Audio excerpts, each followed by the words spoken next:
Dear students, अस्सलाम वालेकुम वरहमतुल्लाहि वबरकातुहू। आपका अकाउंट का लेक्चर लेक्चर नंबर 6 आपके सामने पेश किया जा रहा है। इससे पहले के लेक्चर में आपको प्रिपरेशन ऑफ फाइनल अकाउंट के बारे में बताया गया था। उसमें ट्रायल बैलेंस क्या होता है यह आपको बताया गया था, और फाइनल अकाउंट के अंदर हम लोगों को क्या क्या क्रिएट करना है, क्या तैयार करना है प्रॉब्लम सॉल्यूशन के दरमियान, ये भी आपको बताया। तो आप बच्चे एक चीज का ध्यान दें कि भाई profit and loss account preparation of final account में आपको ट्रायल बैलेंस दिया जाएगा, एडजस्टमेंट दी जाएगी। आपको जो प्रिपेयर करना रहेगा वो रहेगा trading account, profit and loss account और उसके बाद आपका बैलेंस शीट।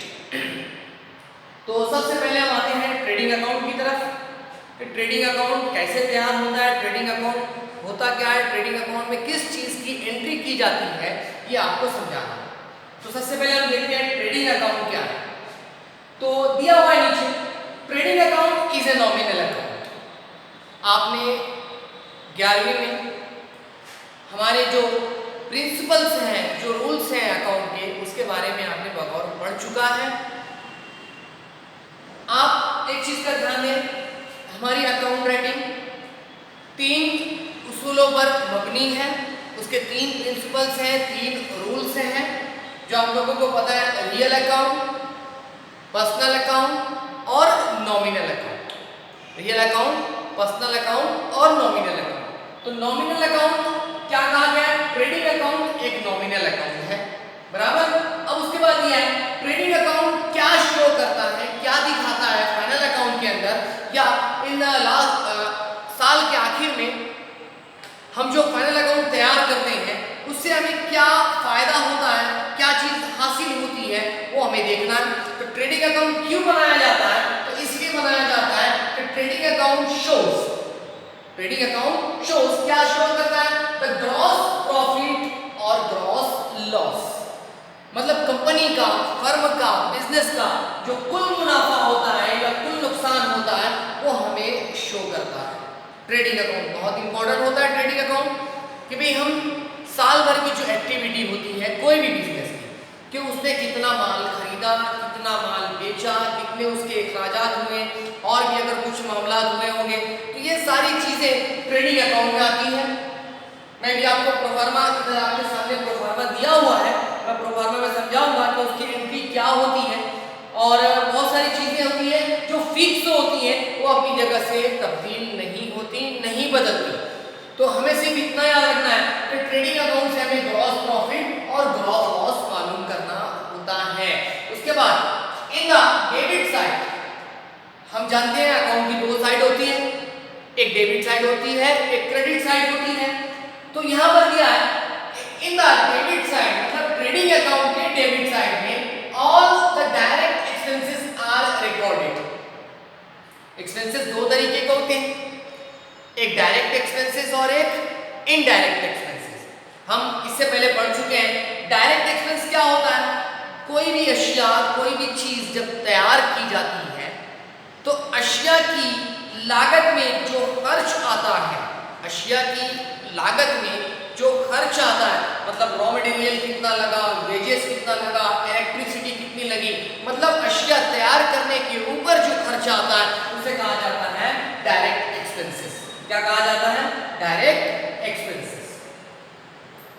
और दूसरा है and the credit side all incomes. Debit side क्या आ रहा है, एक्सपेंस, और क्रेडिट साइड क्या आ रहा है, जितनी भी इनकम्स रहेगी वो कहा जाएगी क्रेडिट साइड। तो एक चीज ये समझ गए कि आपको याद क्या रखना है, वो आप ध्यान दें कि सबसे पहले आपको ये याद रखना है ट्रेडिंग अकाउंट एक नॉमिनल अकाउंट है, नॉमिनल अकाउंट है, और उस नॉमिनल अकाउंट से हमें क्या मालूम पड़ता है, पहला ग्रॉस प्रॉफिट या ग्रॉस लॉस। क्या मालूम करना है, ग्रॉस प्रॉफिट या ग्रॉस लॉस। यही मेन है ट्रेडिंग अकाउंट का, यही मेन है कि हमें क्या फाइंड आउट करना है, क्या मालूम करना है। तो मालूम करना है ग्रॉस प्रॉफिट और ग्रॉस लॉस, ठीक है। अब यहाँ पर आगे दिया इन the debit side are recorded and the credit side all the income of the firm are recorded. ठीक है, इतना हम लोगों को रिकॉर्ड करना है। तो आप इस लेक्चर में सिर्फ एक चीज समझने की कोशिश करें कि ट्रेडिंग अकाउंट का फॉर्मेट कैसे होता है और ट्रेडिंग अकाउंट में कौन से अकाउंट्स की एंट्री होती है, ये आपको याद रखना है। क्योंकि जब भी हम प्रॉब्लम सॉल्व करने जाएंगे तो प्रॉब्लम के अंदर हमारे जो ट्रायल बैलेंस दिया जाएगा और ट्रायल बैलेंस के बाद एडजस्टमेंट रहेगी, तो बहुत सारे एडजस्टमेंट्स और अकाउंट्स की जो पोस्टिंग करना है या एडजस्टमेंट का जो सॉल्यूशन निकालना है वो इन्हीं अकाउंट के अंदर, ये इन्हीं अकाउंट के दरमियान सॉल्व करना है। तो ट्रेडिंग अकाउंट का प्रोफार्मा देख लेते हैं कैसे बनता है। जब भी आप प्रॉब्लम स्टार्ट करें तो सबसे पहले प्रोफार्मा बना लें। प्रोफार्मा बनाने के बाद ही आप प्रॉब्लम सॉल्व करना शुरू करें। और प्रोफार्मा जो रहेगा वो फिक्स रहेगा, इसके अंदर कोई चेंजेस आने वाले नहीं है, मतलब कॉलम के अंदर कोई चेंजेस आने वाले नहीं है, कॉलम यही रहेगा। बस प्रॉब्लम अलग अलग आपके सामने आते जाएगी, आपको प्रॉब्लम सॉल्व करना रहेगा।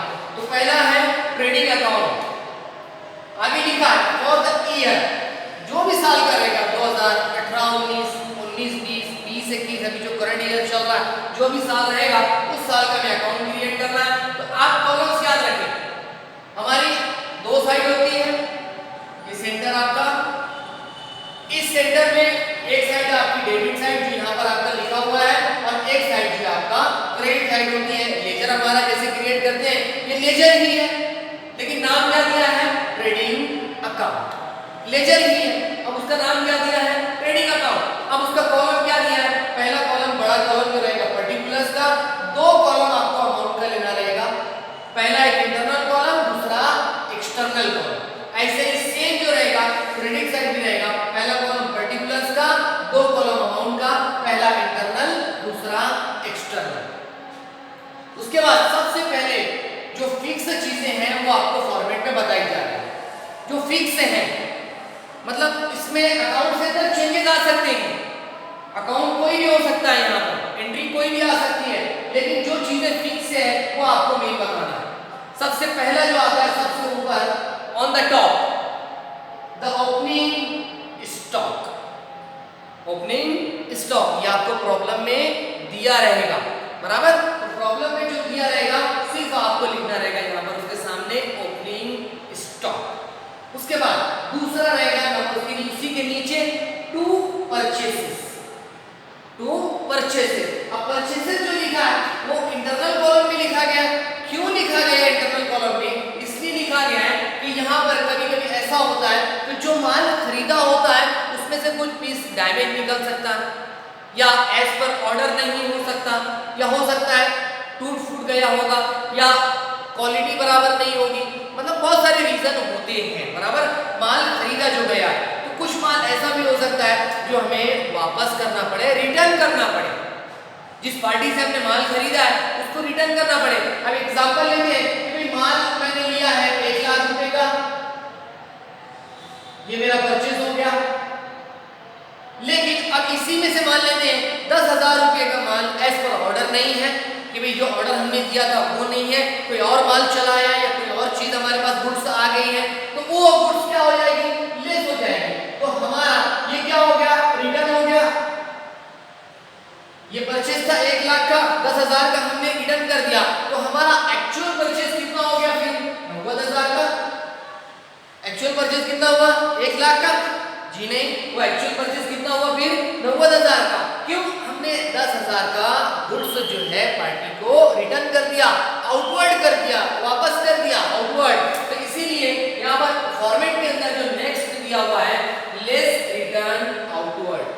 अगर प्रॉब्लम में रिटर्न आउटवर्ड दिया रहेगा तो आपको ओरिजिनल परचेज में से आउटवर्ड को लेस करना है, और जो अमाउंट बैलेंस बचेगा वो आएगा आपके आउटर कॉलम में। ठीक है, आगे बढ़ते हैं। उसके बाद नीचे लिखा हुआ है, देखो पॉज में मैंने डायरेक्ट पहले लिख दिया, क्या लिख दिया है कि ऑल डायरेक्ट एक्सपेंसेस।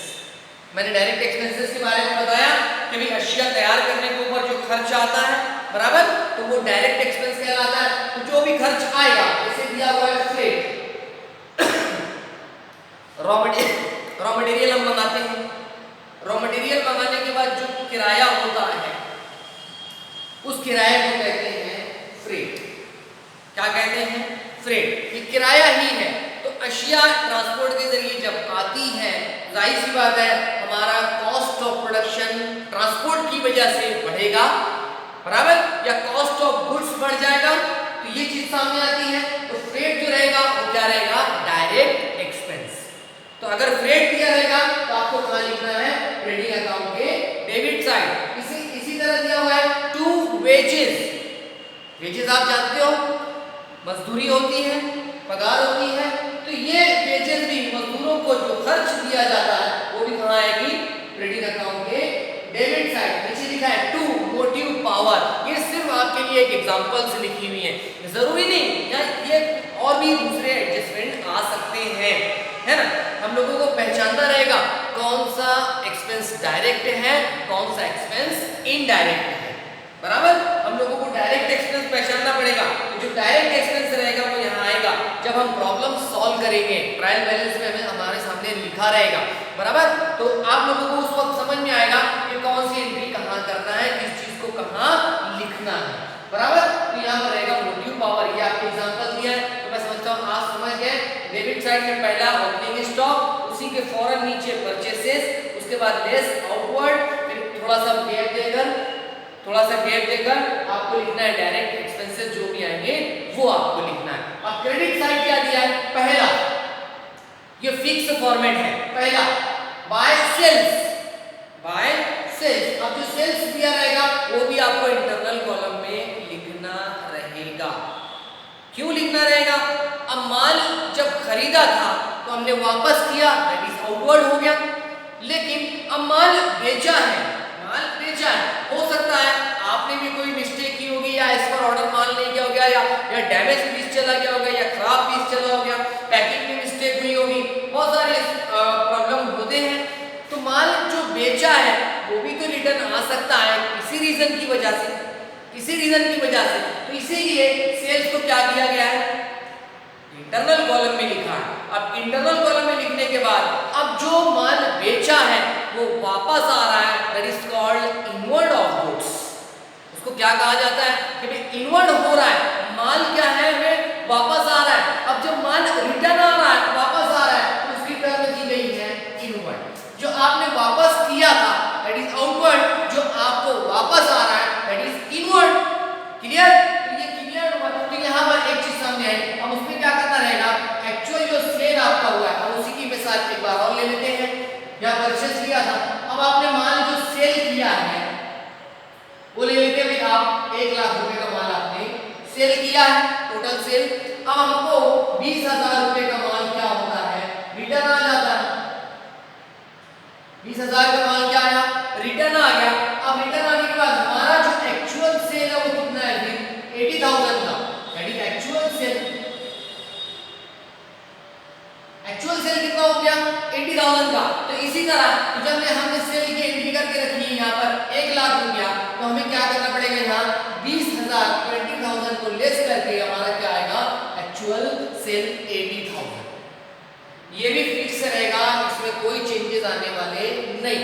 सेल आपको ट्रायल बैलेंस में दिया रहेगा, और इनवर्ड हो सकता है एडजस्टमेंट में दे या डायरेक्ट ट्रायल बैलेंस, ये आपको याद रखना है, वहां पर आपको प्रॉब्लम में देखना रहेगा। उसके बाद कुछ चीजें यहाँ एक्स्ट्रा आपके सामने लिखी है, ये भी हमको समझना है। सर आपने तो लिखाया है कि credit side all incomes and form are recorded, कि भाई जितनी इनकम रहेगी वो रिकॉर्ड रहेगी। अब सेल में तो इनकम ऑलरेडी यहाँ होती ही है, जब आप माल सेल करते हो तो उसमें एक इनकम होती है, तो इनकम ऑलरेडी होती ही है। अब इनकम में होने के बाद ये हमारी डायरेक्ट इनकम है, तो कुछ चीजें यहाँ दी हुई है, goods loss by fire, goods loss by theft, goods free sample, उसके बाद गुड्स विथड्रॉन बाय पार्टनर। तो एक चीज आप समझ के चलिए, बहुत सारी अशिया गोडाउन के अंदर से हो सकता है फायर की वजह से लॉस्ट हो जाए, हो सकता है थेफ्ट हो जाए, चोरी हो जाए, उसके बाद हो सकता है बहुत सारी चीजें। आज बिजनेस के अंदर मार्केटिंग में फ्री सैंपल्स बहुत दिया जाता है। फ्री सैंपल्स इसलिए दिया जाता है ताकि कंज्यूमर को वो चीज़ का अंदाज़ा लगे कि भाई फ्री सैंपल मिली, सैंपल लेने के बाद उस चीज़ की क्वालिटी कैसी है वो मालूम पड़े। होता क्या है, नई चीज़ें मार्केट में जब आती हैं तो बहुत सारे कंज्यूमर जो होते हैं वो मार्केट में वो चीज़ नहीं खरीदते हैं, जो उनकी पहले से टेस्ट की हुई चीज़ होती है वही चीज़ वो खरीदते हैं। एक्सपेंसेस की बात है कि भाई एक आम आदमी सोचता है भाई नई चीज़ पे ना खर्च करे, तो कंपनियां क्या करती हैं, कुछ फ्री सैंपल्स देती हैं कि भाई आप इसे यूज़ करके देखें और इसका क्या रिजल्ट है आप हमें बताएं, तो बताया जाता है, तो वो फ्री सैंपल दिया जाता है। तो फ्री सैंपल भी कंपनी का क्या होता है, एडवर्टीजमेंट होती है एक तरीके की। तो यहाँ पर दिया है फ्री सैंपल और उसके बाद दिया goods withdrawn by any partner. Business है, कोई भी पार्टनर अपनी बनाई हुई चीज अशिया जो है वो ले सकता है, अपने घर के लिए यूटिलाइज कर सकता है।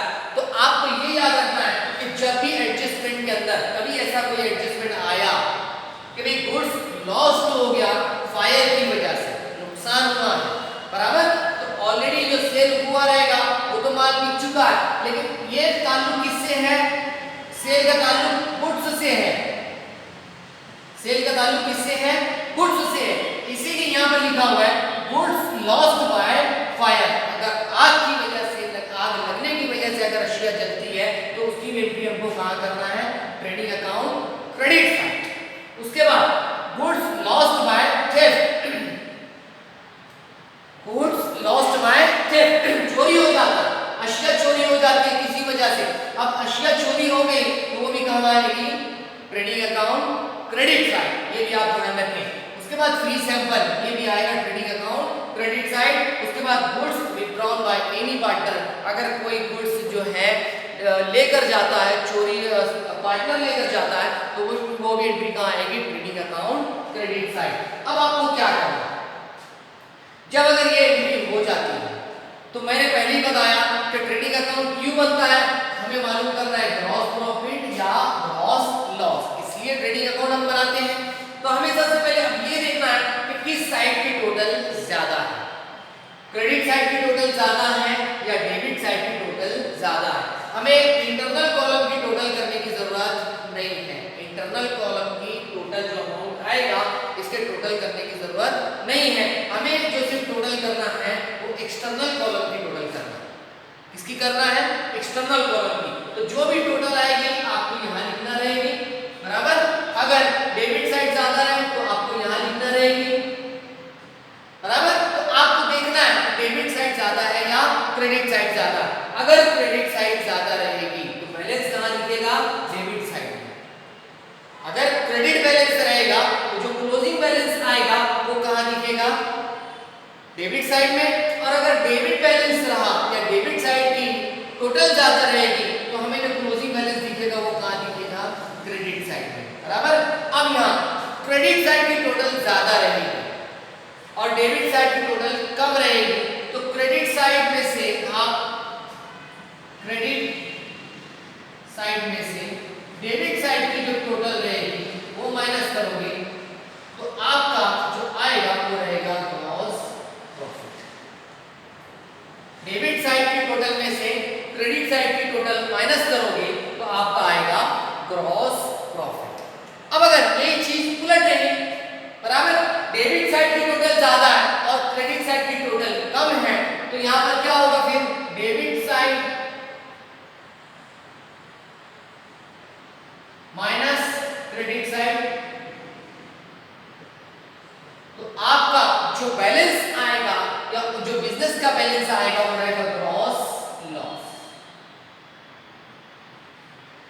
बराबर। ग्रॉस लॉस रहेगा, यहां पर आपके नीचे लिखा हुआ है, देखो, अगर क्रेडिट साइड की टोटल ज्यादा है तो यहां पर जो बैलेंस आएगा, यहां पर जो बैलेंस आएगा वो क्या रहेगा, ग्रॉस प्रॉफिट। और नीचे ब्रैकेट में लिखा हुआ है transfer to profit and loss account, जो आपके नेक्स्ट लेक्चर में रहेगा। क्या लिखा है, transfer to profit and loss account, बराबर। आपका इसके बाद का जो नेक्स्ट लेक्चर रहेगा उस नेक्स्ट लेक्चर में आपको बताया जाएगा कि प्रॉफिट, आज का जो लेक्चर है वो ट्रेडिंग अकाउंट का है, बराबर। इसके बाद का जो लेक्चर रहेगा वो प्रॉफिट एंड लॉस अकाउंट का रहेगा कि प्रॉफिट एंड लॉस अकाउंट में कॉलम्स कैसे होते हैं, उसमें एंट्री कौन से अकाउंट्स की होती है वो आपको बताया जाएगा। तो यहाँ पर एक चीज समझिए, अगर क्रेडिट साइड की टोटल है तो जो बैलेंस आएगा वो हमारा रहेगा ग्रॉस प्रॉफिट, और अगर डेबिट साइड की टोटल ज्यादा है तो जो हमारा बैलेंस आएगा, जो